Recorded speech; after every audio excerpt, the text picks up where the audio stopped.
All right. Hey, everyone. If whoever's watching, if anybody's watching, this is Keith, and I'm here with my good friend JJ Plasencio and my other great friend John Wahrmund. And we decided we would get together and talk about this album that we recorded with some friends of ours. I don't even, how long ago was this? 1998 is when the CD came out. So I'm assuming we recorded this in like, was it 90? 96. 90, like the end of 96, middle of 96, something like that. So yeah, it was called, here you go. It's called Elysian Skies. Exquisite Whisper was the name of the album. And I guess we'll just talk a little bit about, how this thing came about. I guess we'll probably give some background for how we even know each other, right? So I don't want to do all the talking. So JJ, why don't you talk about how did you and I meet? How did we end up doing music and stuff like that together? Go way, way, way back. All right. He was working as a waitress in a cocktail bar. That much is true. Oh wait, that's a song. Which was really bizarre, and it's another story. Another Zoom. Maybe we can do a follow-up about that. That's right. That actually might be more interesting than this one. Probably. A lot more explosions in that story. Anyway, yeah, so we are all three of us, I think, born in El Paso. All of us born? Oh no, I'm not born there. Okay. No, I was born in Tennessee and moved there. Oh yeah, junior high. Born. John. Okay. All right, Sierra John Medical is. Center. We don't care where you were born if you weren't from El Paso. Okay, Keith. never mind. So, okay, that's okay. My life began when I moved to El Paso. Right. Yeah. And I was just a kid playing guitar, and Keith, I remember, was this cool college guy, and I got the Baptist Student Union there at UTEP, and Okay. I honestly just thought that was cool because I wasn't going to school at the time, but the fact that I would go to campus, I thought was a cool venue because there's not a lot of venues for a 17-year-old to play at, Right. So something like that made it, at least it's not a youth group, and Right. it's next to King's X, which is cool. Yeah, that's right. So that made it even better. It's almost, it was that close to playing in a club, like Yeah, 100 yards right. away. Yeah. It was just building off of, anyway, so that's how we met years ago. We were in this band called Arrival. Yeah. And we did a little fun cassette tape. Oh yeah. And we toured all over to like Van Horn, Woo!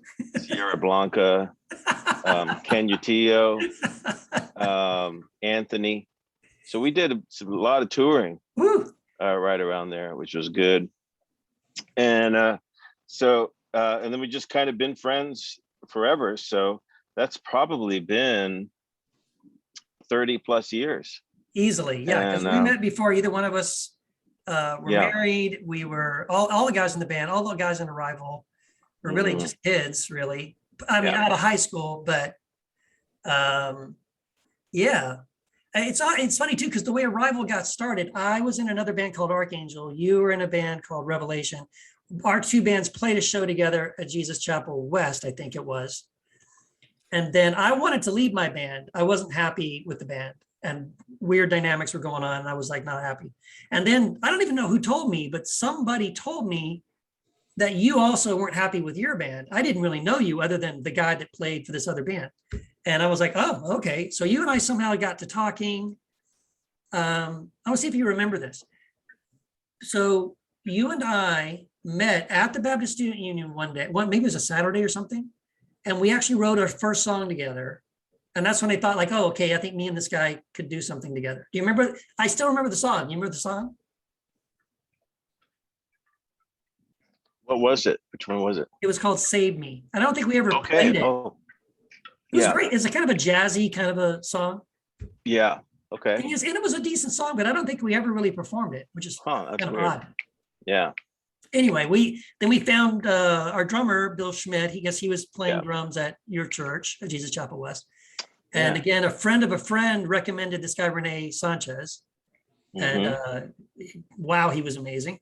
And had this headless Kramer bass. He was pretty cool. And yeah, so we had played in the Rival for 5 years. And then kind of almost near the end of that band, John, we ran into you. So now you can tell the story of how I know you and how we met, how we all got entangled. Well, I was just a city boy, born and raised in South Detroit. Yeah, I can't do the song. I can't keep a straight face like JJ can. Ninth grade, I had a band called Unknown Soldier with some other buddies. And there was a battle of the bands way out on Montana. Yes. I can't. So we show up to play. And I think when we got there, we needed a drum set and we borrowed it. And Bill had that orange clear plastic one. Yes. And I just remember I saw you guys play and I was like, wow, like those guys are amazing. So yeah, we're like 9th and 10th grade in high school. And then this some other band played. All I remember is they had long hair and the drummer had he had the cymbals up like this, like a lot of people did in the 80s, anyways. So they got first place, you guys got second, we got third, and we were the only 3 bands in the Battle of the Bands. So I remember, let me say something about that. I used to remember the name of that band. They won the thing, right? They actually won the contest. Magic Mike, the DJ from KLAQ, was the judge. And there was a 3-piece band, and they were like a prog rock band, and all 3 songs sounded exactly the same. And we couldn't believe they won. I was like, are you kidding? But we had revenge, because even though Arrival made second, we got money for it. I think they paid us, and they had us come back the next night. And so we actually played 2 nights, and we got paid both nights. So we used the money to buy, I think we bought the amp. Right? You remember that, JJ? We bought this amp. Yeah. I think that's how we got the money for the amp, was that Wow. show. But anyway, yeah, that's where we saw Unknown Soldier. yeah, I remember we were standing there like, it's, because El Paso's not like you were saying, JJ. El Paso, there were, at the time, there weren't a lot of bands, not a lot of like bands playing our kind of music. And so when I saw these kids, like you guys were in high school, I was like, these guys aren't bad, man. They're like pretty good. It was kind of fun to discover another band, like, and that by that time we felt like the old folks, we were the old guys. We've been doing it for like 5 years. And it was like, oh, the next generation is coming up. It's going to be great. So well, after that, we got to know you guys. We did another show together at the War Zone with Tim Gamble. Something. It was over by Tim School. Gamwell. Yeah. Um, Do you remember Tim, and- JJ? Yeah. All This is coming back to me. Yeah, I talked to JJ Tim when we first moved back here, and he's still around. He looks exactly the same. He hasn't aged a day. Wow. JJ worked at White's Music Box, and I remember like I was in awe of his guitar playing. And so we go over there and like talk to him every once in a while. And you had that yellow guitar that you made. Yes. Do you still have it? My friend Mike in El Paso has it. Mike Amperin? Mm-hmm. Dude, that's cool. I gotta get connected with him again now that I'm back here. Yeah. So it was, I remember, I was still learning. And so I was just soaking in, how different people played. And I just remember watching JJ play stuff and be like, oh, I want to learn how to do that. And then you guys put out your tape. And then you guys stopped playing, and then we needed a singer, and then Keith, this is 2 or 3 years down the road, Keith sang with us. JJ, I think you went off to North Texas, I think. Yeah. And then then Keith moved to California, and I went off to school, and I remember I came back first semester. That's right. First semester after, freshman year. And that song we did, I Am Undone, we're like, hey, let's record it. That's so right. We went to Penny Lane Studios. Oh, the magical Penny Lane Studios. It always sounded so great before the mix. And it would like, you were in the studio like, this is awesome. And then you get it mixed down and be like, that's it? No, okay. Yeah, and I remember that song. After we recorded it, we weren't going to do anything with it besides just having it. And so that's when Bill came and joined us, because Brad Dickerson, Yes. he couldn't do it. So Bill's like, I'll do it. And Yeah, so we practiced in the living room of my parents' house in El Paso, and then we recorded it. And I remember after that we were like, hey, let's write some songs and put stuff together. Right. And so we kind of, at some point, Keith, you talked to JJ, and we kind of started this long distance stuff through the mail. Yeah. Writing songs, stuff like that. So let me just jump in between your story there, a couple of details. So first of all, yes, the I Am Undone song. So technically, I Am Undone was one of the last songs that we wrote together when I was still an unknown soldier before I moved to California. And it was such a cool song. And we only did it live, I think, once or twice, but it was such a good song. And then we always wanted to record that song. So yeah, I'd forgotten the detail that I came back from California to for Christmas, right? And then we made a last ditch, quick, let's run to Penny Lane and record this. And then the drummer for Unknown Soldier wasn't available. I called Bill, who's the drummer from Arrival, from my previous band, who lived in El Paso, and he was like, yeah, let's do it. And so I think you played, it was just you, right? You and Bill and me, right? The three of us? No, John Feighery was there. Okay. And so it was, and so technically that was the first unknown Elysian Skies, because it was Bill from Arrival, and then you and John from Unknown Soldier, and me, who kind of had a leg in both. And that's a decent recording. In fact, technically that song is on the Elysian Skies CD, but it's a secret hidden track. I'll tell you how to find it in a minute. Only if you have an old CD player. That's right. You have to have an old CD player. That's the only way to do it. But I went back to California, and I had these lyrics that I had written and never gotten music for. And I started sending them to you. And I think my goal at the time was I took what I thought were the best lyrics I'd ever written, and I kind of just wouldn't it be great to have music for them? So you were in the Air Force Academy. I was in California. I was sending you lyrics, and then you would write music and record them on a tape and send me a tape in the mail. I would sing on the tape and that you sent to me and send the tape back to you. And then you would listen to me singing on the music that you had recorded. So we wrote the songs through the mail, essentially, which was really bizarre. I think you even called me. That was before email, but it's so much easier nowadays. And then I think, so at the time I was working in the Christian music industry, I knew Gene Eugene, who had the Green Room Studio, which is the famous Green Room Studio. And so I kind of pulled some favors. I was like, I kind of think, I'll bet that if I talked to Gene, we could figure out, I could book some studio time. I'd have to buy the reels. We would coordinate everybody's schedules. And we basically figured out we wanted to get the band back together again, right?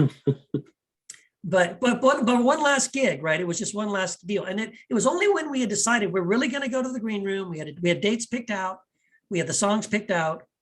I don't know how, JJ, you and I were talking at some point maybe I just told you we were going to do that.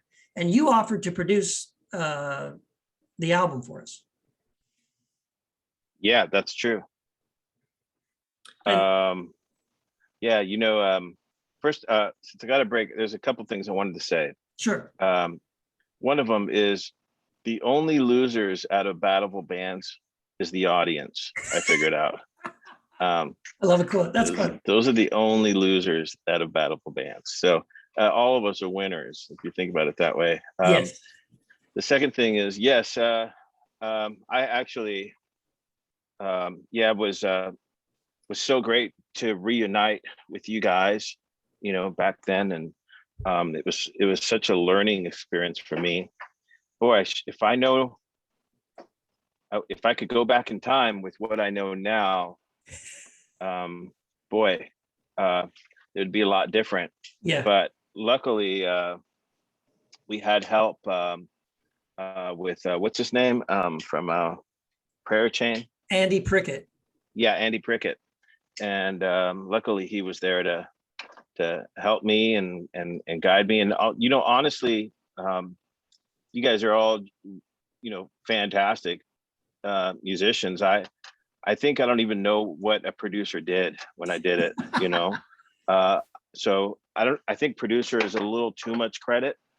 I disagree.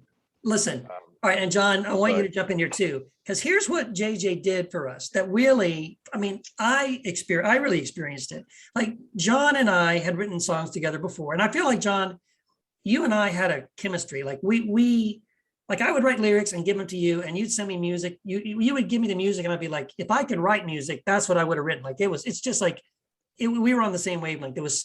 But yet, I felt like you and I could only get the songs to a certain point. And when JJ, so he sent the tapes to JJ. So JJ had sort of the cobbled together demos that John and I had done. It was just the guitar and me trying to sing over them and stuff. Well, I'm surprised after I heard those demos, he wasn't like, hey guys, I'm busy. but don't you agree? Like, but JJ came with notes, man. You came prepared. You showed up. I think we had a week or a couple of days before we had to go to the studio where the band got together. We practiced live, first time ever face to face. And you ran us through hours of practice together. Yes. And you definitely arranged those songs and like worked out like, let's put a break here. Let's not go to the chorus here. Let's go to this. Like you really did, dude. That's producing. Yeah. You added a layer and a shine and a polish to those songs that there's no way on our own. Like it would have sounded like Penny Lane, would not have happened. Yeah. Well, thank you so much. Every once in a while I'll get on to our SoundCloud and listen to like White Flag and Double Rainbows. Some of the other Rainbows. And I still like it. Yeah. I still love it. I think I'm proud of it. There's some great tunes on the Arrival record, and even when I heard some of what you guys were doing with Unknown Soldier and you collaborating, Keith, you've always been just a fantastic lyricist. Just really able to articulate emotion and clever thoughtfulness. I mean, you're a great writer, period, which has even been why your career says that. But I'm always a little envious of English majors when they become music writers, or journalists, because I just know it's going to be, it's going to be really kick-ass kind of tunes just because. Oh, can you say that on this? Yes. Oh, please. Yes. Okay. All right. They're going to be fantastic tunes. I remember going in there, and I do remember having notes. I remember, running us through only because time was of the essence. We had how many days did we have? And I think we had we had 4 days in the studio and like 3 days of pre-production, and it was all back to back. Yeah. Like you flew in from tour, JJ, and like flew right back out. And I think on the last night, like we went all night. Oh yes, I do remember that last night. Yeah, no, you're right. So it was a marathon. It was like 3. So I had a job. I was working at Vineyard Music Group at the time. So during the day, JJ will be running the band morning, like for hours in the practice space, running through the music. I got off work, would grab something like, go to Del Taco on my way over, run in, and you guys had everything was ready. And then I would just jump in and sing, right, and kind of figure out how you guys had changed the arrangements of the songs. We actually nixed a song. There was going to be a song, I think, was it Outlaw we were going to do, or Maverick? Oh yeah, I remember Maverick that. or Outlaw, one of those. Anyway, we cut one of the songs. And what? Go ahead. But do you guys remember? It was when JJ flew in. We had just me, John, some lady friends, and Bill. We all drove in from El Paso all night in my dad's old '77 Chevy van. Which, side story, I still tell this story today. We were going to church on Sunday, and we were getting in my dad's van because Bill and Ben Bush, he also played with us. Oh yeah, that's right, Ben. Yeah, Ben. They were staying somewhere else. And my dad's van, the 2 front seats, captain's chairs, like the passenger one was broken. So my dad had wedged a 2x4 in the back of the seat to hold it up with a little notch in the seat. And JJ looks at me and he goes, John, something to the effect of like, John, this makes you an honorary Mexican. And I felt so proud. And I've told that story over and over again that, I mean, it was a proud moment. And I think JJ drove the van that day and he was just like, it's like, this is great. So anyways, I still have the certificate. I need to get you to, Yes. But but the night JJ flew in, we had all just got in. We sat in Keith's tiny apartment and we put together the song Broken, which was like a last minute song that was added. We didn't work. Me, John, Bill, and JJ had met in El Paso, I think over Christmas at John Feighery's house and kind of worked on stuff. And then JJ, you were on tour with Arrival and no, not Arrival. Sixpence. No, Sixpence and Dimestore Prophets, whatever that tour was. Yeah. And over spring break, we met with you. We sat in the parking lot while the other band was playing before you guys went on and listened to some of the music and worked on it. And then you ran in and played the shows. Oh my gosh. Great. It was crazy.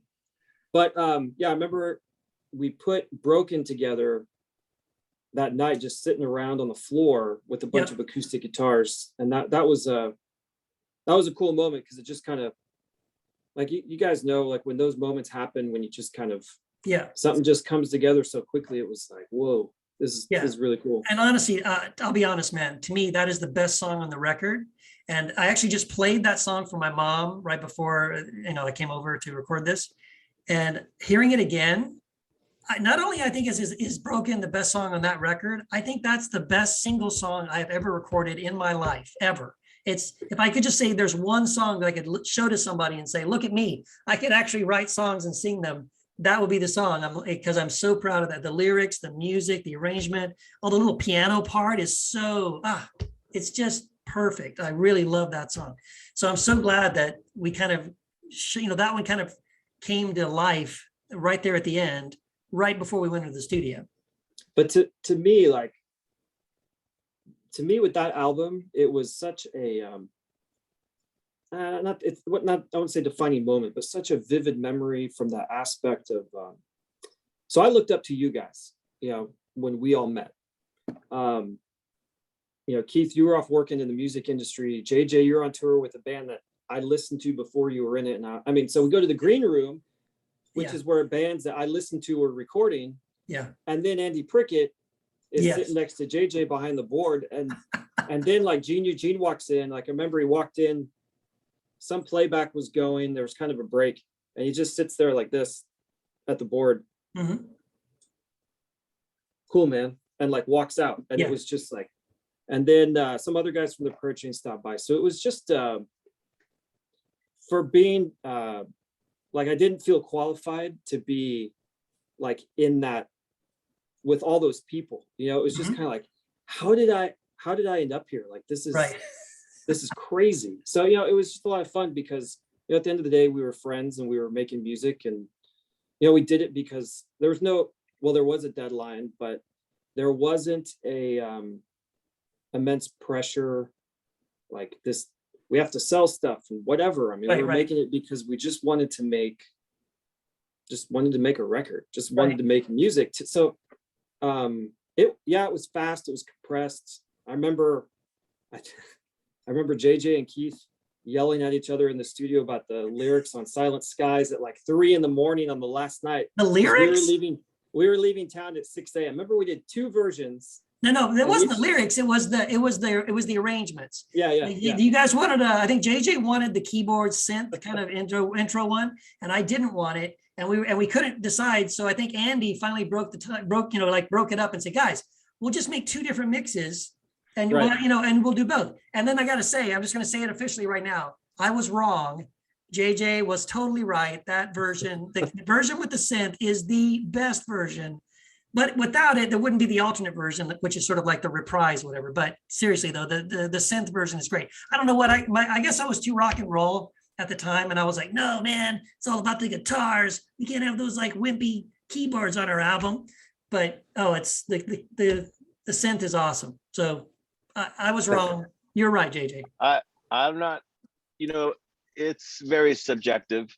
And now as I'm older, a little longer in the tooth, I don't know, it's not, I guess my teeth are the same size, a little yellower in the tooth, maybe. Right. I don't know if that's not attractive. But no, I think a lot of it too is I was I could see my brattiness kind of come, I didn't want to be a brat. And I feel like there were a lot of times like that, and I felt like I was a brat. You're subjective, and when you're producing a record, you rely on an incredible discography in your brain that you end up stealing ideas from different things. Mm-hmm. So you hardly get like something truly original with that isn't a melting pot of so many different artists. And the also what's great is that here's JJ who grew up here in this side of town, ate this food, grew up this way, listened to these bands, and then here's Keith who listened to these bands and grew up, we don't know where he was born actually, but not El Paso. And, he grew up listening to these guys. And then here's John. He grew up listening to these guys and ate these foods. Mm-hmm. Andy is over here. And then you put it all together. And this is what the stew looks like, the chili. Yeah. And so, we're talking about onions or no onions. Mm-hmm. In this chili. And so it's, in the grand scheme of things, I'm just, I'm just so glad that you guys are still my friends and that we're good friends, and everybody, all my old bandmates are friends. And I'm just very grateful that the relationships here are real strong. And I just, I'm grateful for that. I guess that's what I want to say, that I'm grateful for that. And man, what by the way, let me also just say, for those of you who, if there is somebody who's like, man, I want to make a record, having something just done and completed is such an amazing thing. And it takes a village, and it's an amazing that we did the record, or any record that I've ever done. I just look at it as like, wow, it's done. And it takes a lot. You talk about writing a book a lot longer than you actually write the book. Mm-hmm. You talk about writing songs more than you actually just sit down and record them. Mm-hmm. It only took us 2 days, but we talk about it for years. We can talk about writing and recording stuff for years. And it only took 2 days, mm-hmm. if you really want it. So I would just, I'm so glad that we are able to hold it up there, Keith. Yeah, here we go. We can hold something. You can actually touch it. This is something that we invested in, and it's some blood, sweat, and tears. And there might have been some great shouts and arguments, but that's what makes it good. Yeah. That's what makes it, like, we both wanted the same thing. Yeah. We both wanted it to be excellent and good. And I'm reminded, I don't know if you guys know the story of Jellyfish. You guys know that band, Jellyfish? If you need to listen to them, they're a very influential artist on me. And they were in the 90s, and they only did 2 records. And the 2 records, a lot of producers quote these records. So they always make reference to these 2 albums by this band, Jellyfish. And because the 2 albums are sonically, and they're probably the most perfect albums ever created. And the bands broke up after 2 records because of the passion of, maybe the relationship wasn't able to withstand some of the passion. Maybe there wasn't enough equity in those relationships to make the band last. However, those 2 albums I encourage you to listen to, by Jellyfish. And every record I've done, there's been tension. there's always tension between a producer and an artist. I remember Matt and Armand going at it, and Steve Taylor and even I going at it, So I remember all of that, and because we both want the same things. And anyway, I'm rambling, but yes, No, that's good. yeah. No, I want to say real quick, you reminded me of in the movie, there's the movie that just came out a couple years ago about Queen, and there's a wonderful line. What you just said reminded me of a wonderful scene in that film. Who knows if it really happened, but anyway, it's in the movie, where Freddie Mercury secretly kind of left the band and started doing a solo career and put out like a solo record. And then the rest of the band is kind of pissed off at him. They're really angry at him, actually. But there's a scene where they're kind of making up, and he comes back to them and he has to apologize, right? And he says to them, he goes, you know what? I finally was in a room with all these studio musicians, and they all just listened to me, and they only played what I told them to play, and they only did what I wanted them to do. And you know what? It sucked. It was horrible. It was a nightmare. And he goes, I want to be back in a band with you guys who argue and push back and make it better, right? Because you're not just going to let me do whatever I want. You're going to say, what about this idea? What about that idea? What if we tried it this way? And that part of that tension and that, back and forth with, the band members creatively, you only have that creative back and forth because everybody is creative and everybody has a desire to create something that they're proud of and that everybody can be proud of. And so, yeah, sometimes someone has a slightly different idea, but I think that's better in the long run than a whole bunch of yes men who's like, whatever, because that's going to suck. Sorry, John, go ahead. No, it's like after that, it was, as life progressed on, I don't know, 9 years ago, I recorded something at home, the magic of we can do this at home now. Yeah. And like what JJ said, just finishing something is an accomplishment. I kind of worked on songs on the side with, my day job and all that stuff.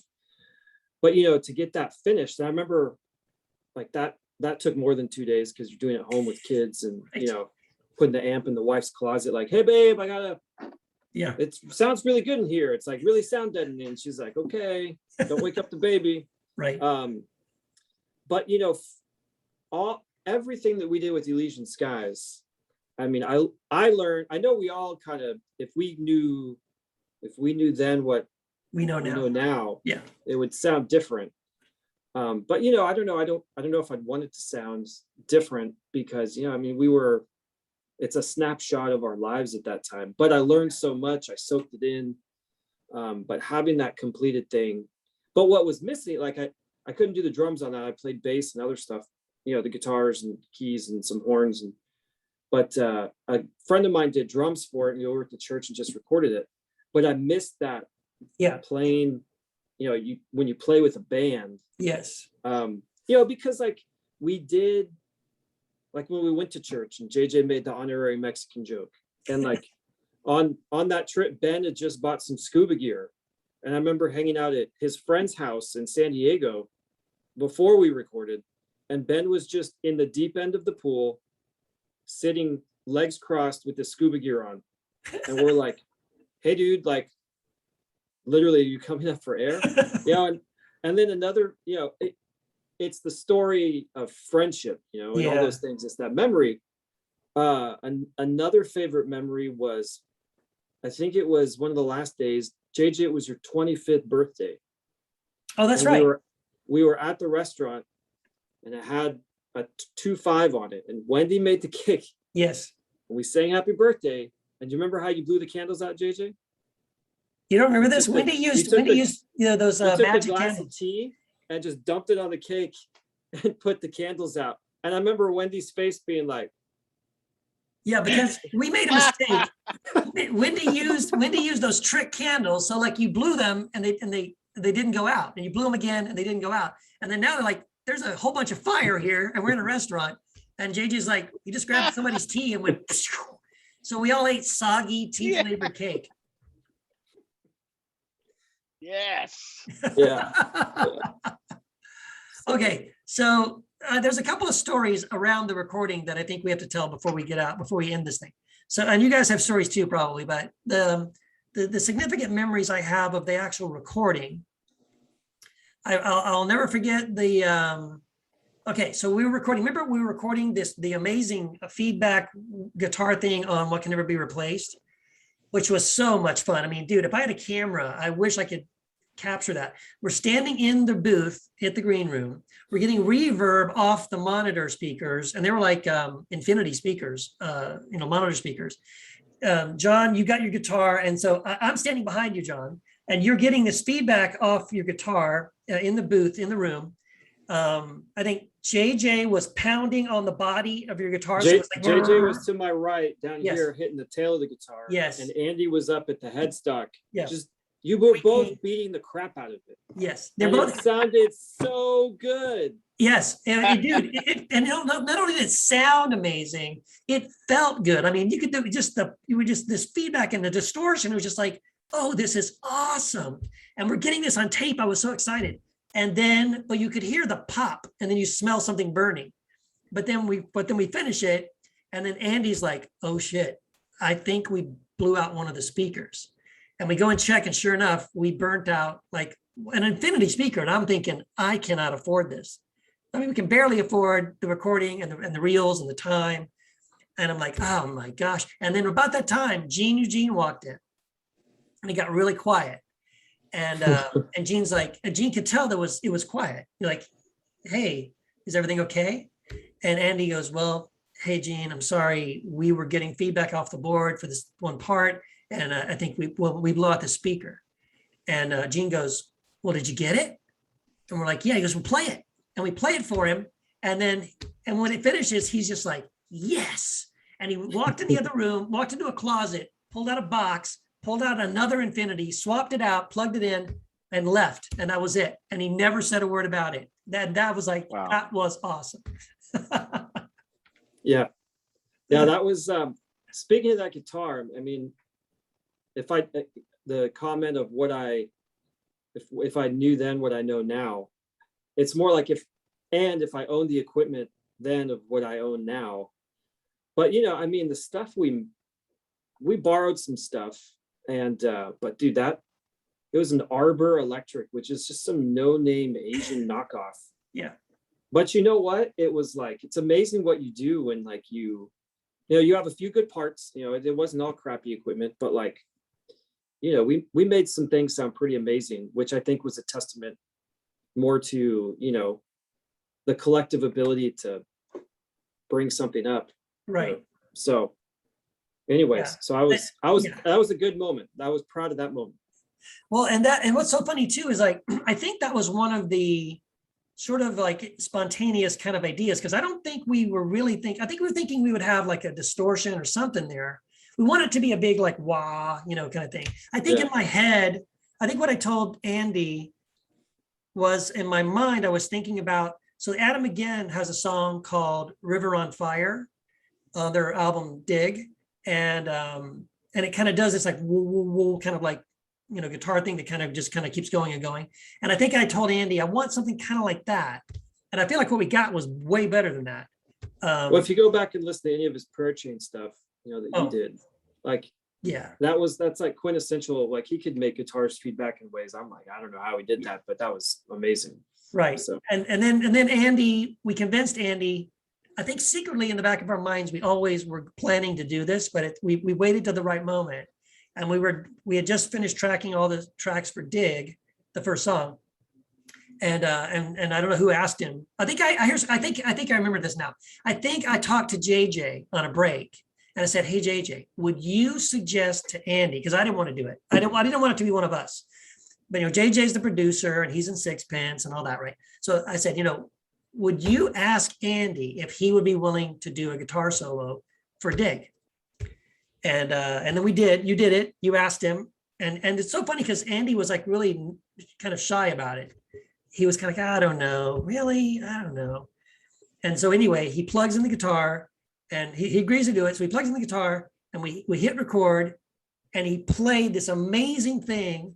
And then we on stopped my crappy Asian knockoff guitar. Yes. That's right.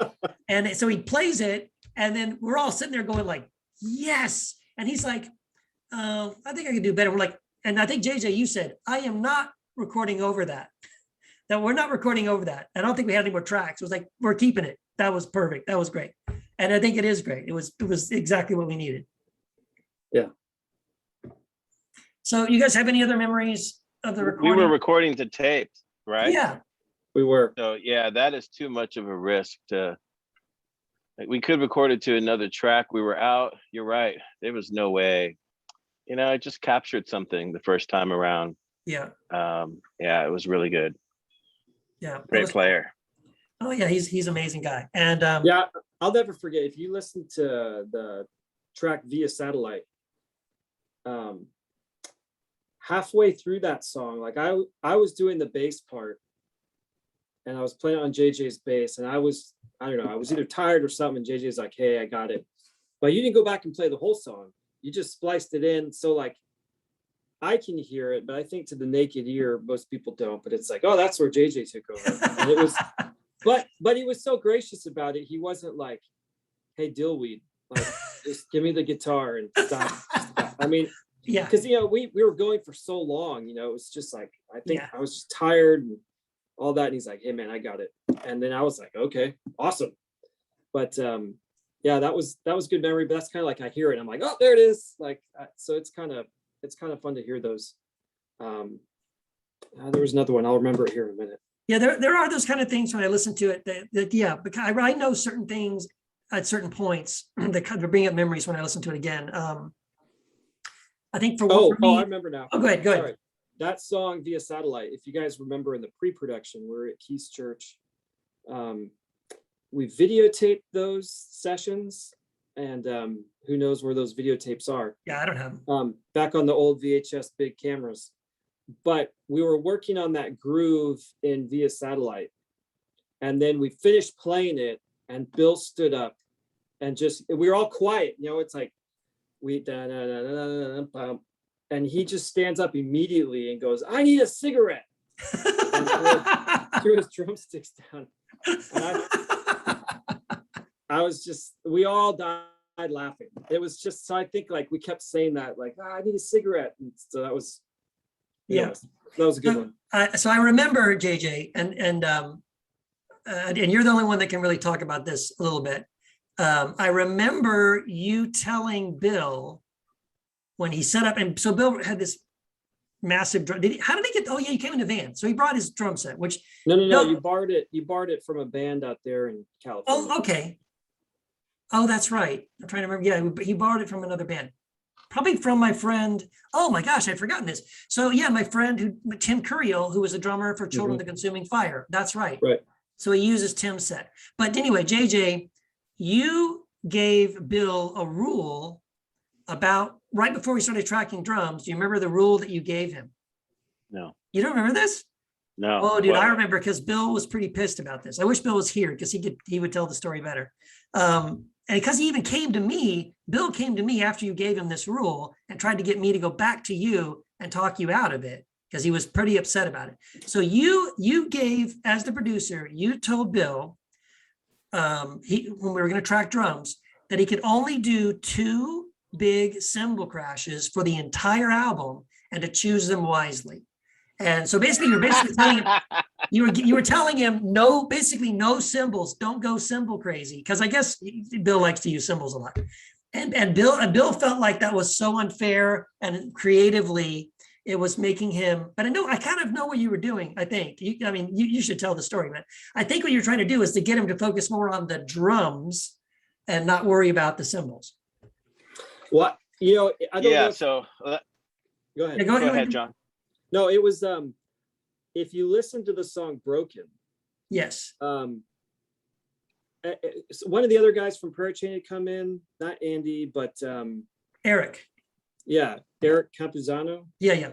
And JJ, and I think you had just met them, and you guys we hung out or something. JJ went out with them, and he came back the next day and was like, hey, simplicity was kind of the word. Yeah, I think that was it. And for Broken, you could have easily put in like a ride or a hi-hat, just as the song progressed, and it built and you were like, bass, drum, and snare. That's what it was. That's Yes. all I want. Bass, drum, and snare. And Bill being the, I mean, he's a great He's drummer. Neil Peart. He was trying to be Neil Peart. He wanted to hit was everything just in the like room. bass, drum, and snare with a shaker behind it. And it sounded good, Yes. but I just remember it was kind of like, that tension you spoke of earlier, but it turned out to be a great moment. Yeah. There's, even though I was touring with like a 6-string bass, I always I probably could have done it with 2 strings and 7 frets, the Sixpence gig. There is Bill is an artist, and so he approaches drums like this is his love language and it's his voice. Mhm. And he's letting it sing. He's an opera singer on those drums, and he has always been that, even in a Arrival. Yep.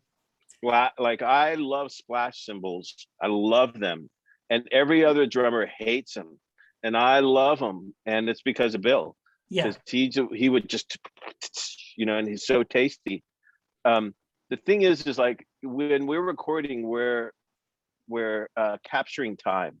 We're like freezing time, and if there's no groove, it's just, I don't know where to build it. Right. So we gotta have a groove. Nothing's gonna work unless we have a groove. Yeah. And so I just wanted to make sure that Bill, who's, he is one of the top drummers, I've ever played with. He's an incredible talent. Absolutely. And he's always a student too. So he's always learning more and learning this and that. And even to me, I learned so much from Bill. I learned all these Latin rhythms from him and everything. But I also remember that when I was recording these other records, I would listen to all these other producers, and it was always kind of meat and potatoes, because who is our audience? The audience is like your mom, or like our family members. And I just wanted to make sure I wasn't making a record for musicians. And and you don't want to make a record for musicians. You want to capture a wider net. Yeah. And so they're not going to understand cymbals and fills the way that we do, the way that we comprehend it. They just want to be able to tap their foot and nod their head. I'm not saying that Bill didn't do that, but I just remember that was just one thing I wanted to make sure we happen, But I don't remember me saying you only have 2 scratches. I could say I could picture me saying, I don't remember me saying that, but I could picture myself saying, kick, snare, hat, baby. Yeah. Kick, snare, hat. That's what this, and I probably would still say that today, to some people. Yeah. So. Yeah. I do. Yeah. I think you're right, John.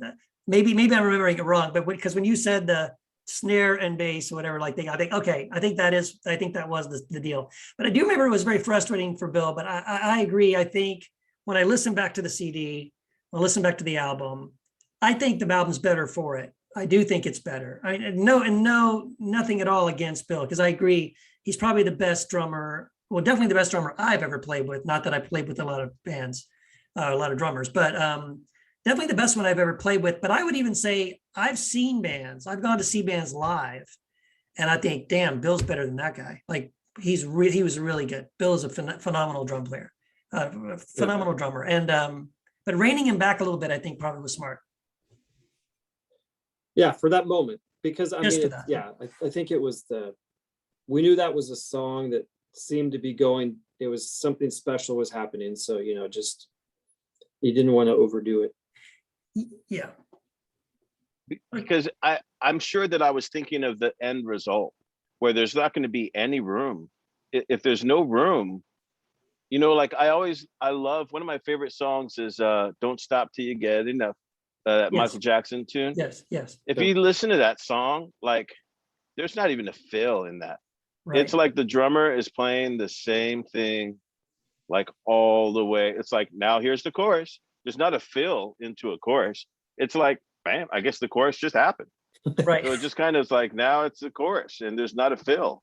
And we get so used to, Pat Boone, Debbie Boone, and then right into, the fill there. So I wanted to make sure, hey, there's going to be so much instrument. There's going to be so many instruments on this song, and then there's not going to be any room for it, So anyway.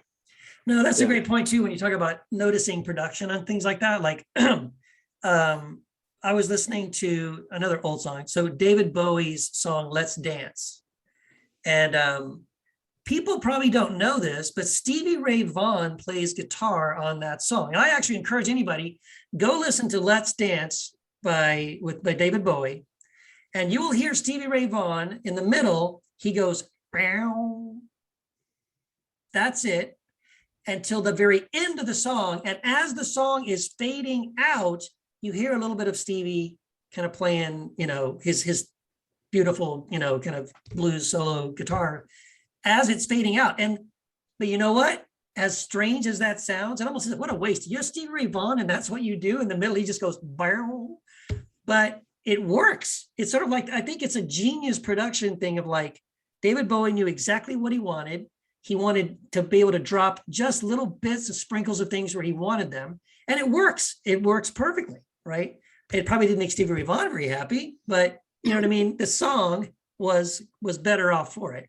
And then the other thing I think about is The Edge talks about, and you would know this, John, that all the guys in the band, when they were recording Joshua Tree record, and they did With or Without You, everybody in the band, I think even the producer, wanted The Edge to do this like amazing guitar solo, like it would just build, because With or Without You builds, it's all kind of smoky and dark and everything, and then but it's building and building, and then you get to that, With or Without You, and then everybody was like, you got to go for it, this got to be this big, wow, guitar solo, and instead he does this very understated thing, and again, I think that was the better choice, because you want it, you kind of want that, but in a way you're better off not getting it. It's almost like you're building it up to the expectation, but by withholding it a little bit, you're kind of keeping the tension there, and it ends up, I think, working better.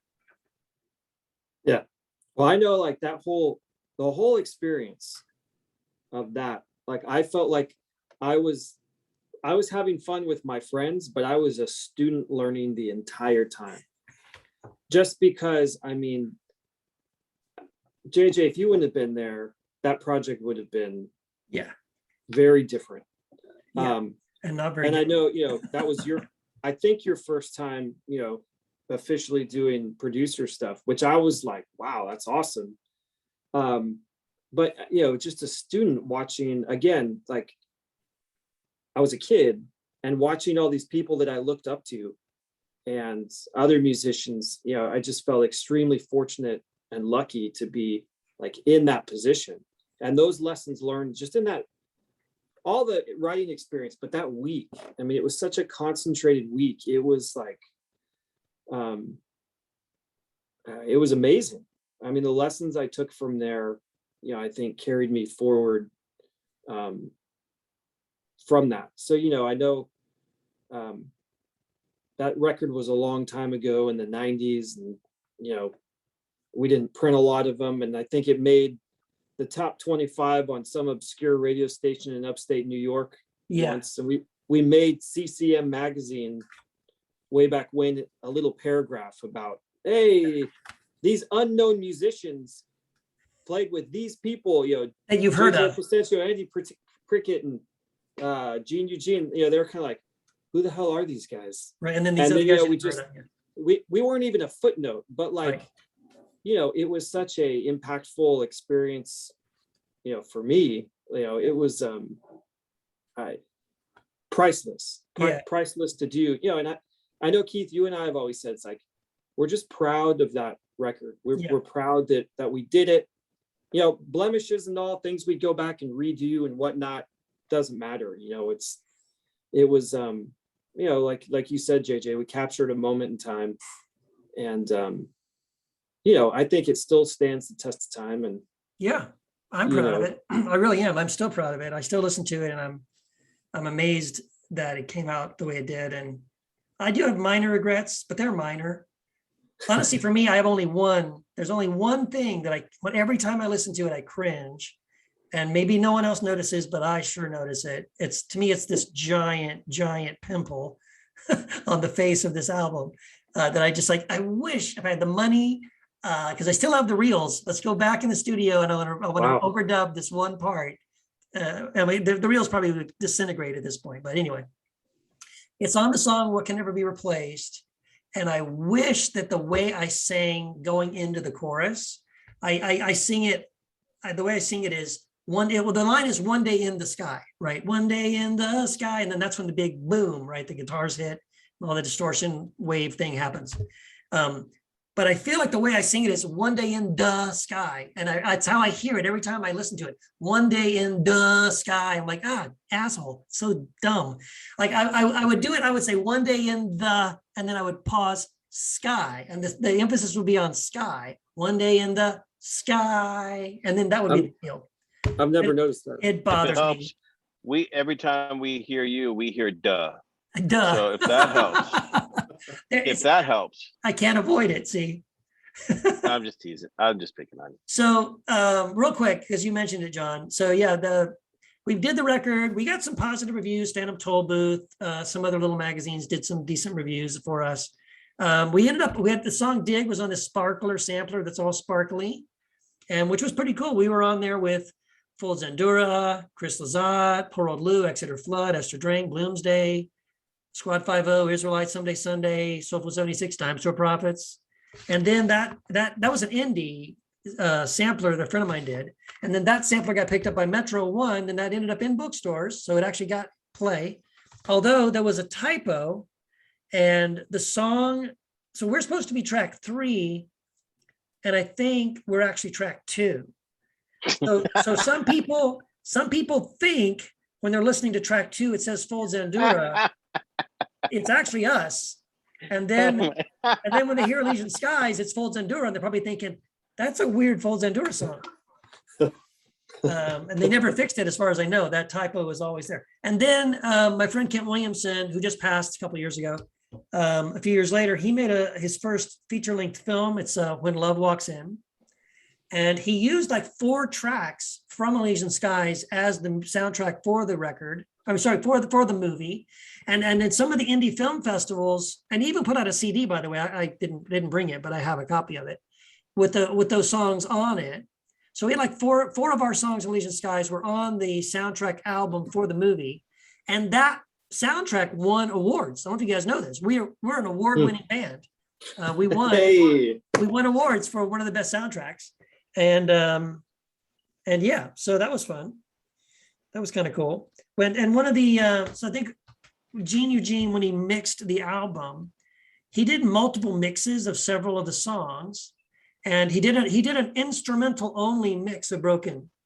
I think he was thinking like, that's one of my great memories, sitting in the booth, because after the recordings were over, we did overdubs with Wayne Everett from the Prayer Chain at Vineyard Studio, and my wife Wendy, did the background vocals for it. Now we went to the green room to have it mixed. Gene Eugene mixed the record in the green room, and it was just me and him. I brought In and Out. He and I sat there and ate In and Out, and he mixed the record. That was such an amazing memory, and he died soon after that. I think we were not the last album that he mixed, but we were the next to last album. So he mixed one more album after us. I think it was Puller or some band like that, and then he died. So that's a gift to me, as a beautiful memory for me, being able to be in the room with. It took 2 days of mixing with Gene, and to get those mixes and work with him. He did amazing stuff too. We don't have time to tell it, but he did some amazing little things in the studio, just even in the mixing. Like he was like, "Oh, let's try this and let's try that." And he was like on the fly, like, you know how you can like punch in this thing and pull something out of another track. That's what it was. There's one place on Silent Skies, because there were 2 versions of Silent Skies because of this disagreement that JJ and I had. I think there was one syllable, there was one note that I sang on one of the versions that was slightly out of tune, but on the other vocal track, it was in tune.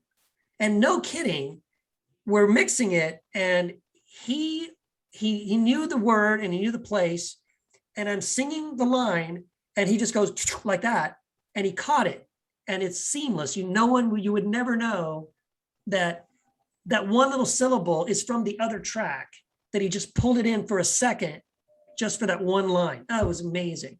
Well, JJ, you've got more experience in it, but like now everything's digital and click, and you can do all this stuff. I mean, the lost art of doing that on reel to reel is just, I mean, I don't know if you could find too many people who can do that anymore, right? You know, I remember this one story from This Beautiful Mess where Armand Petrie, who was our manager, but he also produced that record. He produced some songs for the Goo Goo Dolls, some albums for them before he got to us. So he was very experienced producer, and from New York. He lived in Buffalo. And so that's his connection to the Goo Goo Dolls, because that's where they're from. So he's producing our Beautiful Mess record, and this guy named Brian Lennox, who also passed away from Nashville. So a famous engineer, producer there, worked with Amy Grant and a lot of others. He was there. And so we're doing this record in Nashville at Omni Sound, and we're doing it on tape. We're doing it on a reel to reel. And I remember that Armand, who is a producer, he's sitting back in his chair, and there was something that he wanted cut. He wanted spliced, and it was a crazy splice. And Brian was like, "I'm not doing it. I'm not gonna splice that." And so Armand gets up from his chair and he goes, "All right, I'll do it." So he goes up to the machine, and now we're all around Armand watching him at work. And he's like, "Woo, woo, woo, woo." You know, like it's finding, gets the razor, splices it, gets the tape, chew, and places it on there, bam, backs it up, hits play, perfect. And then we're just like, man, who, you know, if this guy from New York is at Nashville. Nashville is famous for one thing, right? Well, maybe two things, but it's definitely recording is one of them. Oh, right? Yeah. So it's like the hubbub of even more than LA and New York. Oh, yeah. I think. Yeah. And here's this New Yorker guy coming in and just like, and just nails this thing on, I don't even remember what song it was, but it was an incredible thing to see. So I remember like we did that too. I think Andy cut something too. And I was like, oh yeah, I remember seeing this. Yeah. And it looks like this guy's about to do a line of Coke or something, all these razors he's pulling out, you know, let me do this first. Or no, I'm just kidding. Christian band. But it was like, let me do this first. And pulls out the razor, sure enough, cuts it and splices it and puts the tape in there, and bam. And that is an amazing skill. Yeah. Because there is no going back, right? That's right. So you screw it up, it's over. Yeah. Yeah. And that's what, I remember talking to my son and I said, hey, Joel, I think my generation is going to have better musicians than your generation. I remember we were just talking, playing around. And he was like, and he goes, why do you think that? And I go, well, because I didn't have Xbox, man. I didn't have a PlayStation or anything. Yeah. It was no internet or anything. I just guitar, and that's all that's right. Even for Christmas, I didn't get a lot. It was a popsicle stick in the sidewalk, discovering friction. That was like what I grew up with. Remember eating tamales for Christmas, so we'd at least have something to unwrap. So I was just telling him, I think our generation is going to be a little better. And he didn't say anything at first, and then he came back with this zinger. He came back and he goes, Dad, you know what, I think we might be better because we have YouTube. And I was like, you're exactly right, because now you're learning from Geddy Lee. He's like, here, let me show you how I use Geddy Lee, like right on the YouTube, showing you how to play. Right. here's Alan Holdsworth, like giving you lessons right in the middle. Like you have access to so much stuff. But they're back in the day, there was a skill where you just had to execute it. You had to learn how to play it. There was no Pro Tools or no doing it over. Have you guys remember seeing that Johnny Mnemonic with Keanu Reeves? Yeah. Yeah. Remember that movie? Okay, I you don't need to remember. watch the movie. Yeah. I just want you to watch the trailer because it's hilarious. The trailer to Johnny Mnemonic is this guy, he's going through so much turmoil as a transporter for information, and can carry up to 8 gigs in his brain. Wow. So that, Eight? which Yeah. is like amazing, you know. Now, my iPod from 2007 is 8 gig. Oh wow, yeah. It's like, it's so funny. It's like, Wow, I could carry this in his head. Wow. yeah, he can put 8 gigs in his head. Woo. You know, that's the whole concept of the movie. And it's like, oh So my much word, data. how much. Yeah, it's amazing now producing. Like if we were to go in there now, an Elysian Skies record now, the fact that guys, let me just say, you have a record that was done on tape. Yeah.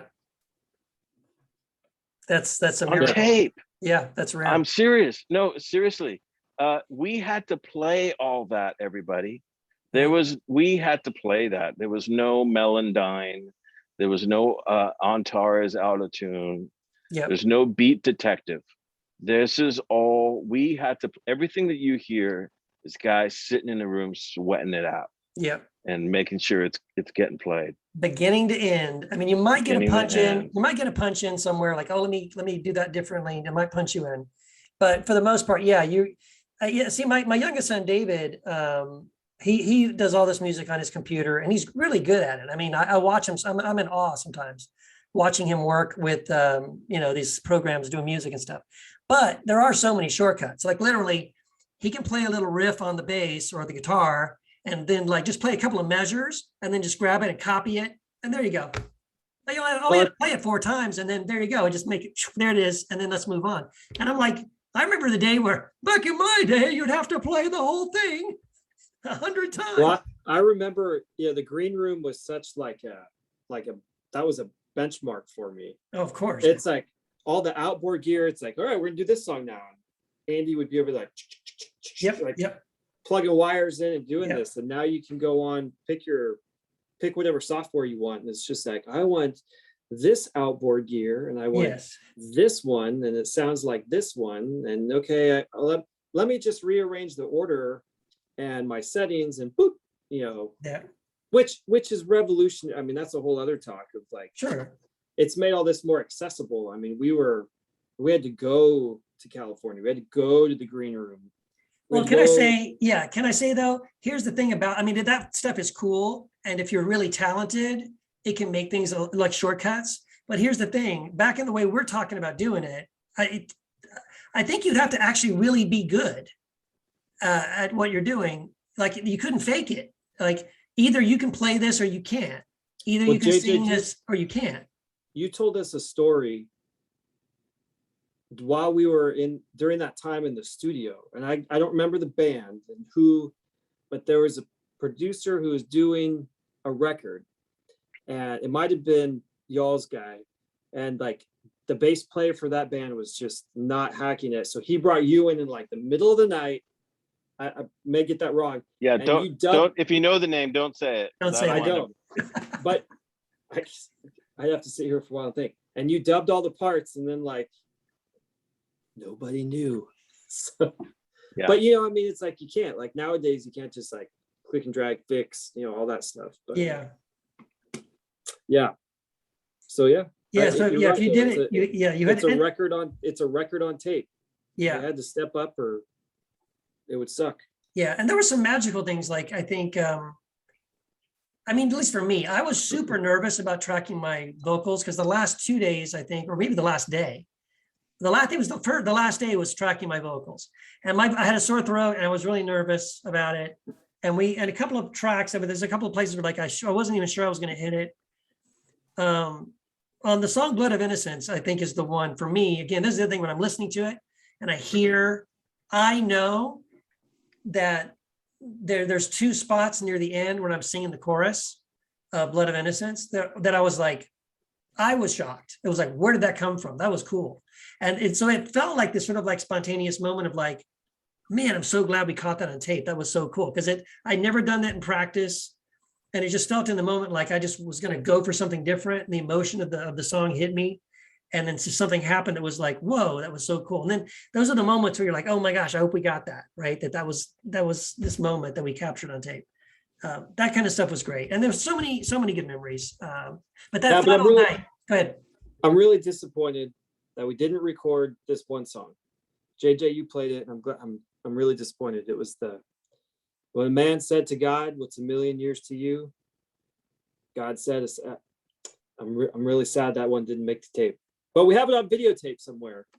That was a classic. You remember that? You remember that song? How'd it go?